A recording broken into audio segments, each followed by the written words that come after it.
Shalom. Je suis très heureux de vous rencontrer encore ce matin. Que Dieu vous bénisse. Est-ce que tu sais que les situations que tu traverses maintenant même dans ta vie, c'est toi-même qui les as créées.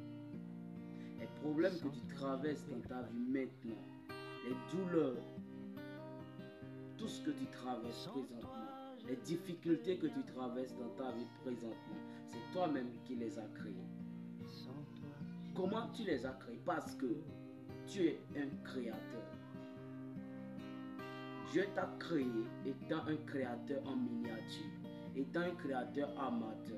Et en toi existe une faculté de pouvoir créer. C'est là nous voyons ceux de la science. Ils tournent cette faculté vers la science et ils créent des drôles, ils créent des appareils électroniques, ils créent des bombes nucléaires et tout et tout. Mais étant en Christ, nous devons tourner cette faculté vers Christ. La faculté de la création, nous devons le tourner vers Christ. Nous devons le tourner vers la parole. Voyez-vous? Alors tu es un créateur. C'est pourquoi tu crées toi-même tout ce que tu traverses présentement. Tu es un créateur de ta propre vie.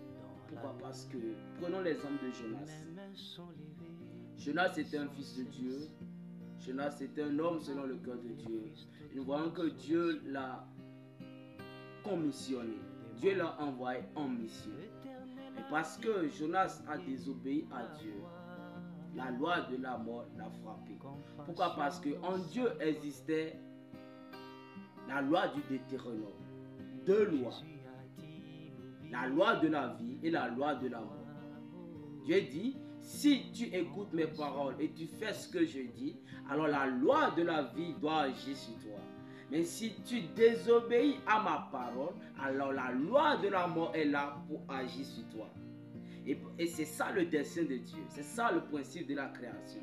Alors Jonas, parce qu'il ne voulait pas se conformer au principe de la création, au dessein de Dieu, à la volonté de Dieu, la loi de la mort l'a frappé. Et nous voyons qu'il s'est trouvé dans le ventre du grand poisson, au fond de la mer. Et là, Jonas était vraiment embrouillé, il était en détresse. Voyez-vous, il était malheureux. Jusqu'au point où il s'est rappelé qu'il était un fils de Dieu. Jusqu'au point où il s'est rappelé qu'il était lui-même créateur. Voyez-vous? Et lorsqu'il s'est rappelé de cela, il a tourné son visage vers le Saint-Temple de Salomon. Voyez-vous, étant toujours dans le ventre du poisson, Jonas a tourné son visage vers le Saint-Temple de Salomon. Pourquoi? Parce qu'il s'est rappelé qu'il était un fils de Dieu. Il s'est rappelé qu'il était un créateur. Voyez-vous? Et qu'est-ce qui l'a amené dans cette condition? Parce que c'est lui-même qui a créé cette condition. Parce qu'il a désobéi à Dieu. Il s'est trouvé dans cette situation-là. Voyez-vous? Donc Jonas était lui-même le créateur de sa propre situation. La situation qu'il traversait, c'était lui-même qui l'avait créée. Donc lorsqu'il a su que, lorsqu'il s'est rappelé que c'est lui-même qui a créé cette situation, il a tourné son visage vers le Saint-Temple de Salomon. Et parce que Dieu avait quelque chose à faire avec lui, alors la loi de la grâce l'a couvert, la loi de la grâce l'a soutenu et il s'est en sorti sain et sauf. Voyez-vous? Donc Jonas c'était lui-même qui avait créé sa propre situation. Regardez le roi Saül. Lorsqu'il se trouvait devant Goliath, il était le chef de l'armée, il était bien entraîné. Il était capable de s'avancer et de combattre Goliath. Mais malgré tout ça, il avait peur. Il avait laissé la peur la saisir. Et qu'est-ce qui s'est passé? La Bible dit quoi? Ils étaient effrayés. Toute l'armée d'Israël était effrayée. Et tous, ils ont fui devant Goliath. Qu'est-ce qui a causé cette situation? C'est parce qu'ils avaient peur, voyez-vous? Donc ce sont eux-mêmes qui ont créé cette atmosphère de peur. Cette atmosphère de peur. Donc ce sont eux-mêmes qui ont créé cette situation. Voyez-vous? Donc tu es le créateur de ta propre situation. C'est toi-même qui crée tout ce que tu vis présentement. Tout ce que tu traverses, c'est toi-même qui le crée. Soit c'est pas la peur, tu as peur du regard des autres, Tu as peur de te lever et de prendre une décision. Tu as peur de faire ceci, tu as peur de faire cela. Soit c'est le doute. Tu doutes que si je fais ça, qu'est-ce que les gens vont dire de moi? Tu doutes de ton existence. Tu doutes. C'est ça qui fait que tu te trouves dans la situation que tu es aujourd'hui. Soit tu raisonnes beaucoup. Si tu raisonnes et tu es là, tu as peur, tu doutes, tu ne veux pas prendre une décision, tu ne veux pas te lever et faire ce que tu dois faire, alors c'est ça qui a laissé, c'est ça qui fait que tu te trouves dans la situation que tu es aujourd'hui. Et pour ne pas se trouver dans cette situation, dans cette mauvaise atmosphère, c'est pourquoi Paul a dit que ce qui est vrai, juste, vertueux, honorable, digne de louange, digne de l'approbation, soit l'objet de ta pensée.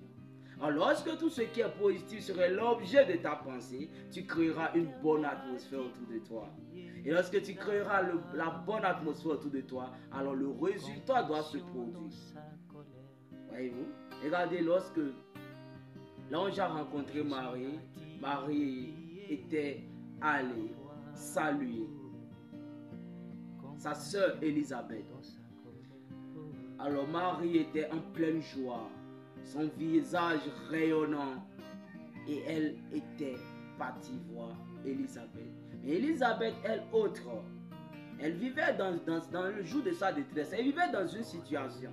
Mais lorsqu'elle a vu sa sœur Élisabeth et Marie, la Vierge Marie venait, alors elle s'est levée et elle est allée rencontrer la Vierge Marie. Oh, la Vierge Marie, elle était dans de bonnes atmosphères. Pourquoi? Parce que l'ange venait de la visiter. Donc elle se trouvait dans de bonnes atmosphères. Elle était toute joyeuse et elle venait rencontrer Élisabeth. Élisabeth elle-même s'est levée de sa détresse. Elle-même s'est levée de sa situation qu'elle était. Elle est allée croiser Marie. Alors lorsqu'elle a croisé Marie, Marie l'a communiqué la bonne atmosphère dans laquelle elle vivait. Alors lorsque Marie a communiqué cette atmosphère-là, automatiquement, l'enfant qui était mort, Jean-Baptiste qui était dans le ventre d'Élisabeth, qui a fait 6 mois et qui ne bougeait même pas, l'enfant a pris vie. Pourquoi? C'est les atmosphères qui ont créé cela. Alors lorsque tu te trouves dans de bonnes atmosphères, tu auras de bons résultats. Et si tu veux avoir de bons résultats, il faut que tu sois dans de bonnes atmosphères. Il faut que tu tournes ta faculté de la création vers Christ.